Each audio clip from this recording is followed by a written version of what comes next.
नमस्कार, आप देख रहे हैं इंडिया वॉइस। मैं हूं आपके साथ जूही सिंह। बात करेंगे खबरों की। लखनऊ से बड़ी खबर सामने आ रही है। कल हो सकता है योगी मंत्रिमंडल का विस्तार। सीएम योगी ने राज्यपाल को सौंपी लिस्ट। ओपी राजभर, दारा सिंह चौहान बन सकते हैं मंत्री। आरएलडी से प्रदीप चौधरी। राज्यपाल का भी नाम। रामपुर से जीतने वाले आकाश सक्सेना भी बन सकते हैं मंत्री। तो कल जो है योगी मंत्रिमंडल का विस्तार हो सकता है और मुख्यमंत्री योगी आदित्यनाथ ने राज्यपाल को जो है लिस्ट सौंपी है। वहीं आरएलडी से प्रदीप चौधरी राज्यपाल का नाम सामने आ रहा है। रामपुर से जीतने वाले आकाश सक्सेना भी मंत्री बन सकते हैं। तो लखनऊ से यह जानकारी सामने आ रही है। सीएम योगी ने राज्यपाल को लिस्ट सौंप दी है और कल योगी मंत्रिमंडल का विस्तार हो सकता है। तो लखनऊ से यह जानकारी सामने आ रही है। योगी मंत्रिमंडल का विस्तार कल हो सकता है और खुद मुख्यमंत्री योगी आदित्यनाथ ने राज्यपाल से भेंट की है और उन्हें लिस्ट सौंपी है।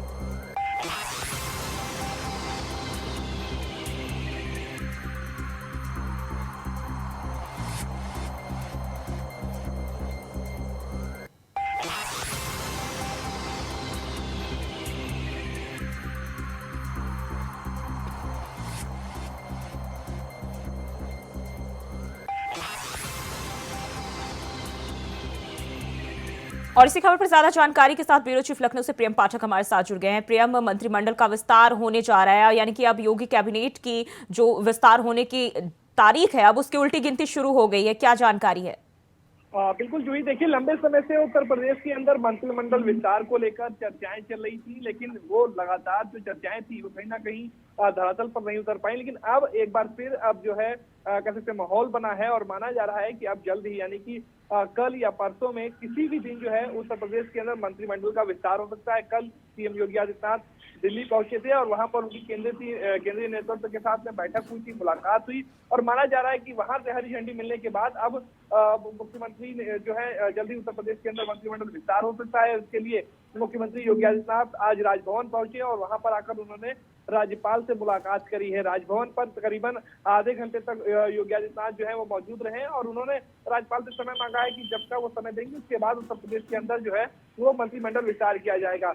शहरों की अगर बात की जाए तो कई ऐसे शहर हैं जिनको लेकर कयास लगाए जा रहे हैं कि उनको मंत्रिमंडल विस्तार में जगह मिल सकती है, जिसमें सबसे अहम जो नाम है वो प्रकाश राजभर का है, जो इससे पहले समाजवादी पार्टी के साथ 2022 के विधानसभा चुनाव में गए थे, लेकिन चुनाव के बाद में जो है वो बीजेपी के साथ में वापस आए, एनडीए में शामिल हुए, तो उनको कैबिनेट मंत्री बनाया जा सकता है। इसके अलावा दारा सिंह चौहान का नाम है, उन्होंने भी समाजवादी पार्टी को ज्वाइन किया था 2022 के चुनाव में, लेकिन उसके बाद फिर एक बार उनकी घर वापसी हुई। फिलहाल अभी वो एमएलसी हैं और माना जा रहा है कि उनको भी मंत्री के पद से जो है वो नवाजा जा सकता है। इसके अलावा रामपुर से जो विधायक है आकाश सक्सेना, उनके नामों को लेकर भी अटकलें तेज चल रही हैं कि उनको भी मंत्रिमंडल में शामिल किया जा सकता है और उसके जरिए रामपुर और आसपास की जो जिले की कई ऐसी सीटें हैं उन पर एक सीधे तौर पर मैसेज जाएगा।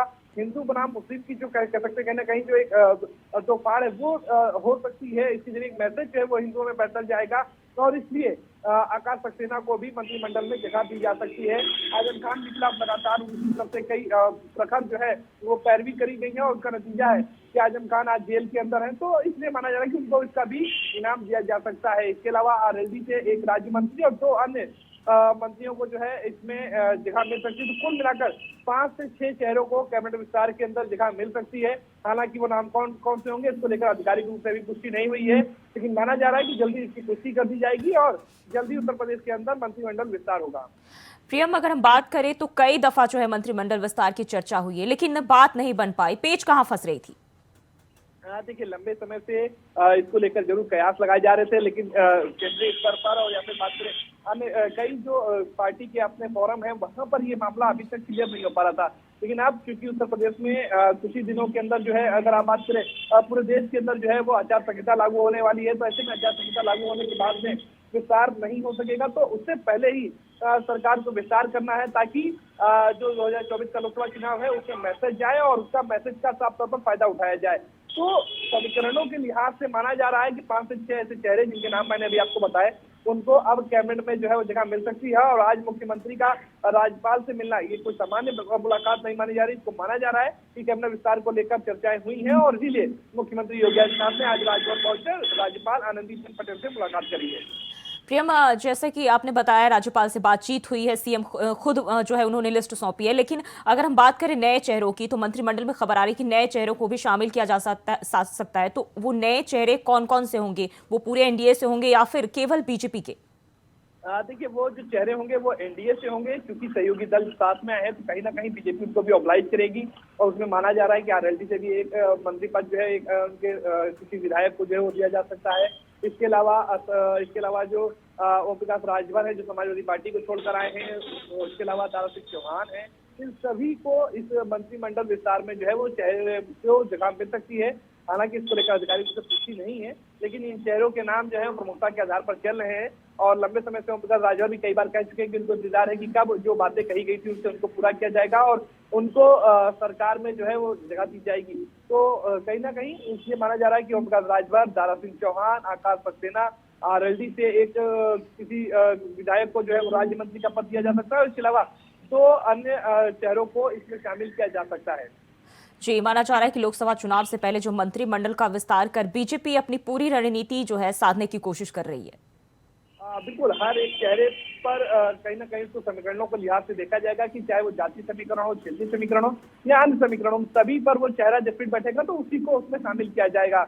और उसके जरिए क्या मैसेज जाएगा, क्षेत्र में क्या मैसेज जाएगा उससे, और इसके अलावा आसपास की सीटों पर क्या उसका असर पड़ेगा, इन सभी चीजों का ध्यान रखा जाएगा। और इन सभी चीजों के पैमानों पर जो चेहरा फिट होगा उन्हीं को यही जो है ये कह सकते हैं विस्तार में जगह दी जाएगी।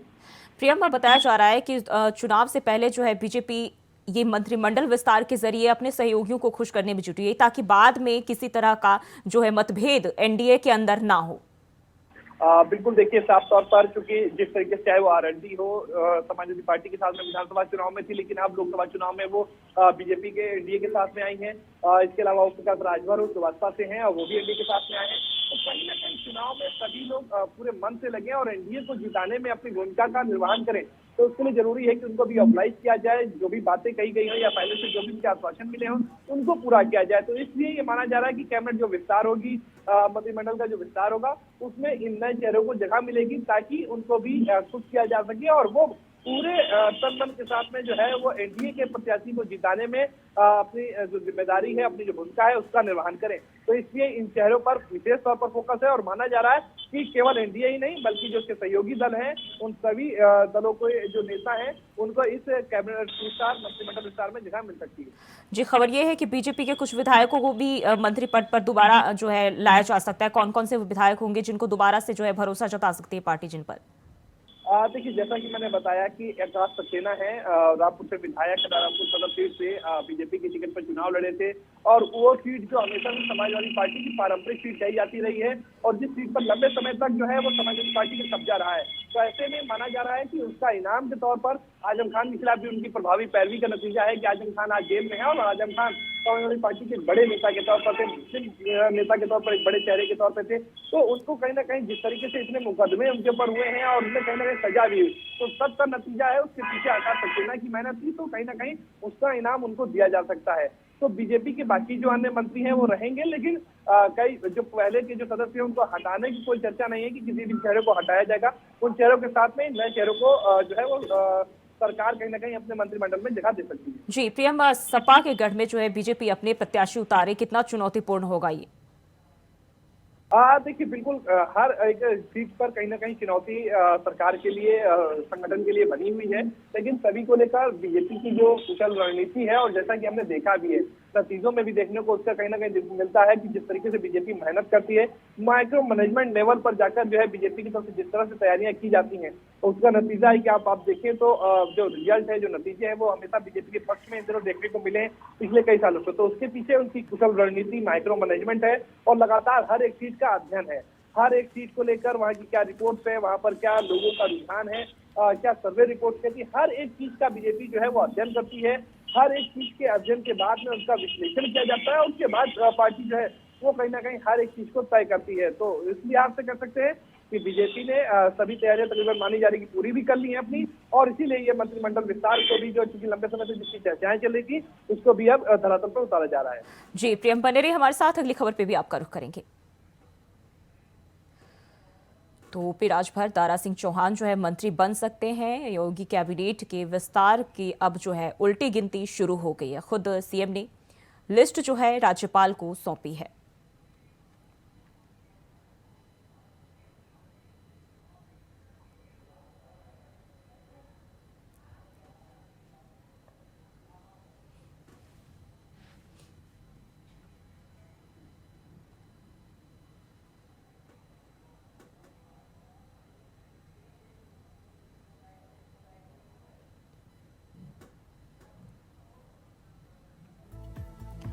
तो बात करें कि किन किन लोगों को जगह मिलेगी, तो आकाश सक्सेना, ओपी राजभर का नाम है जिसे योगी मंत्रिमंडल में नाम इनका शामिल किया गया है। इसके अलावा दारा सिंह चौहान, प्रदीप चौधरी जो है मंत्री बनाए जा सकते हैं।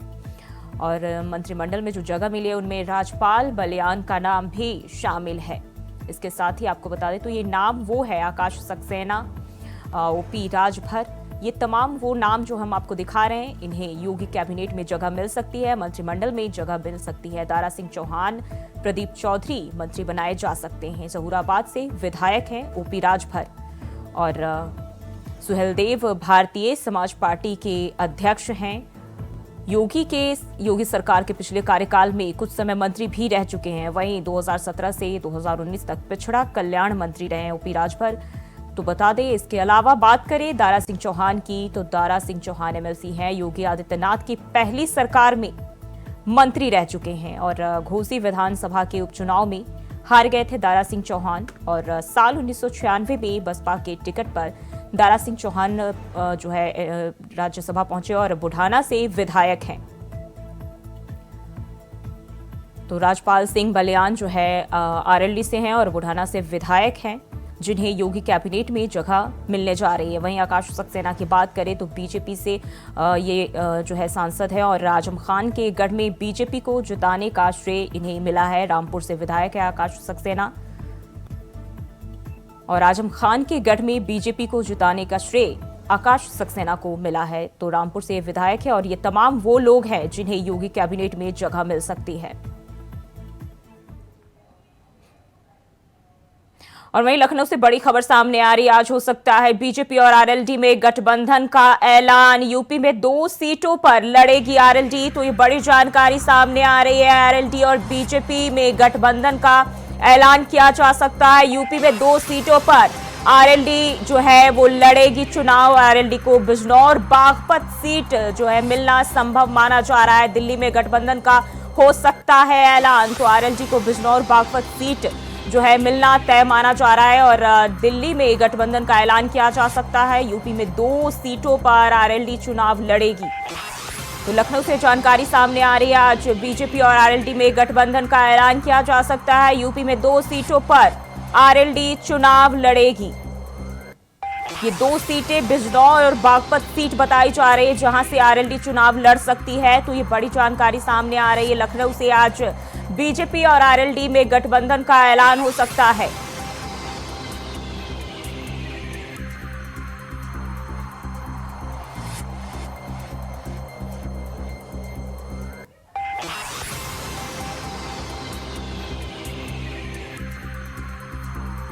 तो लखनऊ से जानकारी सामने आ रही है। आज बीजेपी और आरएलडी में गठबंधन का ऐलान किया जा सकता है। दिल्ली में इस गठबंधन का ऐलान किया जा सकता है। बताया जा रहा है कि यूपी में 2 सीटों पर आरएलडी चुनाव लड़ेगी।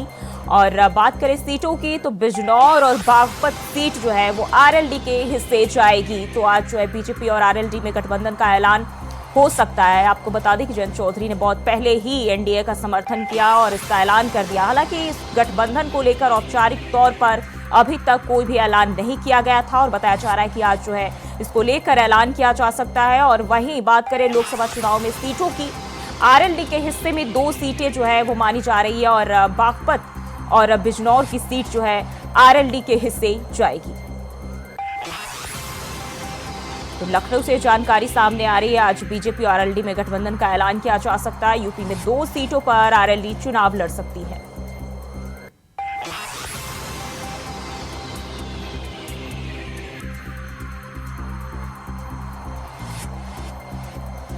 तो आरएलडी को बिजनौर और बागपत सीट जो है मिलना संभव माना जा रहा है और आज बीजेपी और आरएलडी में गठबंधन का ऐलान किया जा सकता है।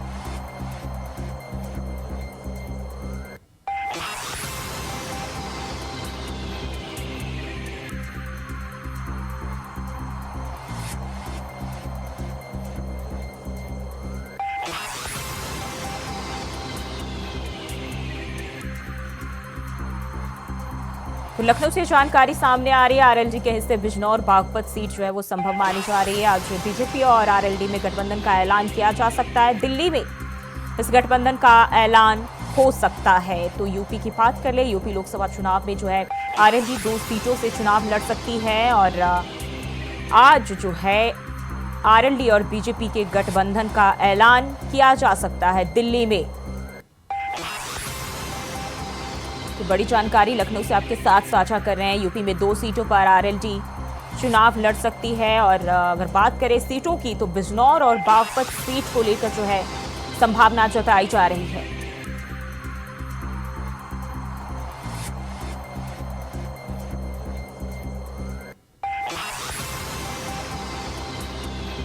तो बिजनौर और बागपत ये 2 सीटें हैं जहां से आरएलडी चुनाव लड़ सकती है और आज जो है बीजेपी आरएलडी के गठबंधन का ऐलान किया जा सकता है। दिल्ली में इस गठबंधन का ऐलान किया जा सकता है।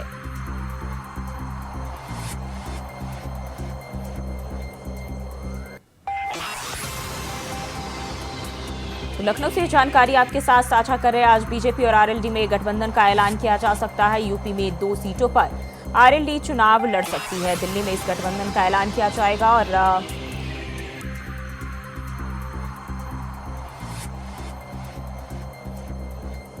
और इसी खबर पर ज्यादा जानकारी के साथ ब्यूरो चीफ प्रियम पाठक लखनऊ से हमारे साथ फिर से जुड़ गए हैं।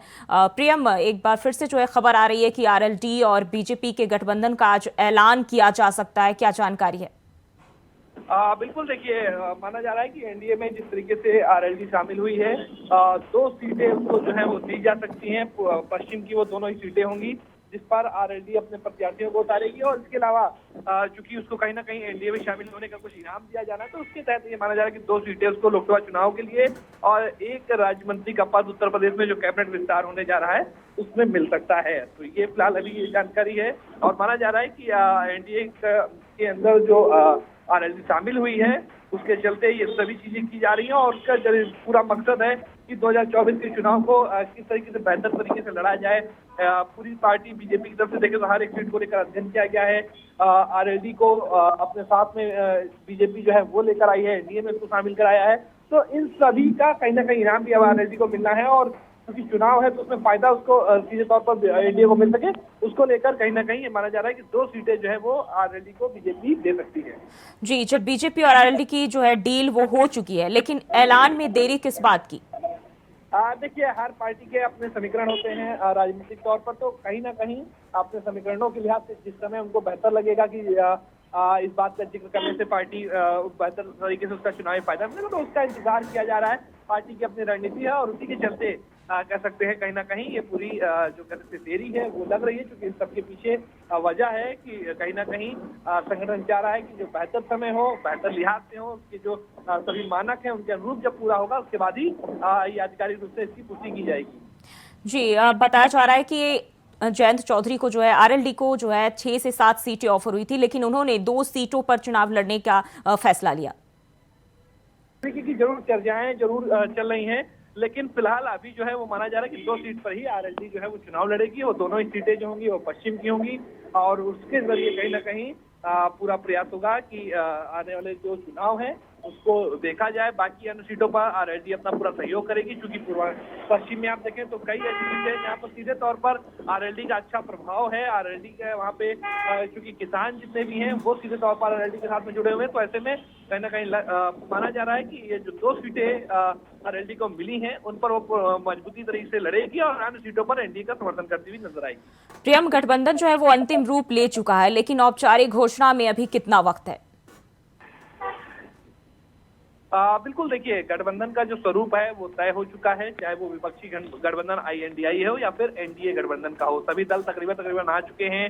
आधिकारिक रूप से इसकी माना जा रहा है कि जल्द से जल्द जो है वो पुष्टि भी कर दी जाएगी और उसके बाद जो स्थिति है वो पूरी तरीके से साफ हो जाएगी। कल भी जिस तरीके से केंद्रीय नेतृत्व की बैठक थी तो दिल्ली में सभी राज्यों के जो बड़े नेता थे, जो समिति के जो सदस्य थे, उनको उसमें बुलाया गया था और वहां पर जो है इसको लेकर मंथन किया गया कि कहां पर क्या स्थितियां मौजूदा वक्त में चल रही हैं और किन किन सीटों को लेकर, हर एक सीट को लेकर वहां पर अध्ययन किया गया है, उस पर चर्चा हुई है।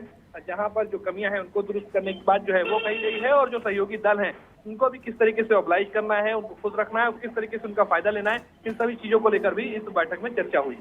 जी प्रियम, बहुत बहुत शुक्रिया आपका जानकारी साझा करने के लिए।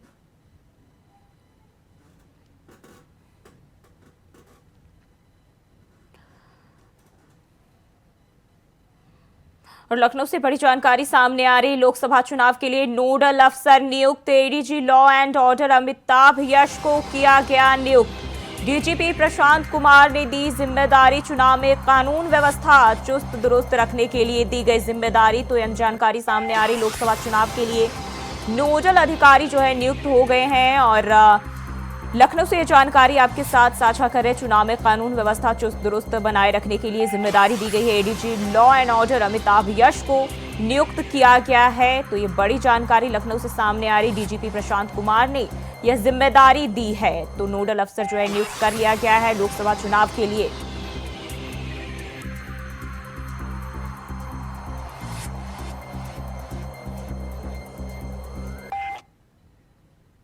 और बढ़ते हैं आगे, खबर मिर्जापुर से है जहां एक व्यक्ति की गला रेत कर हत्या कर दी गई। सूचना मिलते ही मौके पर पहुंची पुलिस ने शव को कब्जे में लेकर पोस्टमार्टम के लिए भेज दिया।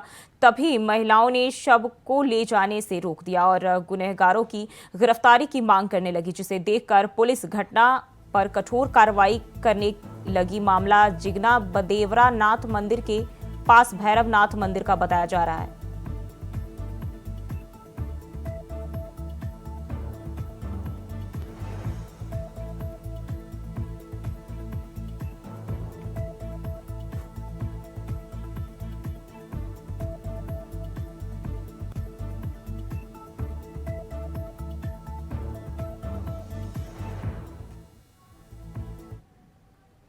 और बुलेटिन में फिलहाल के लिए बस इतना ही। खबरों के लिए बने रहिए इंडिया वॉइस के साथ।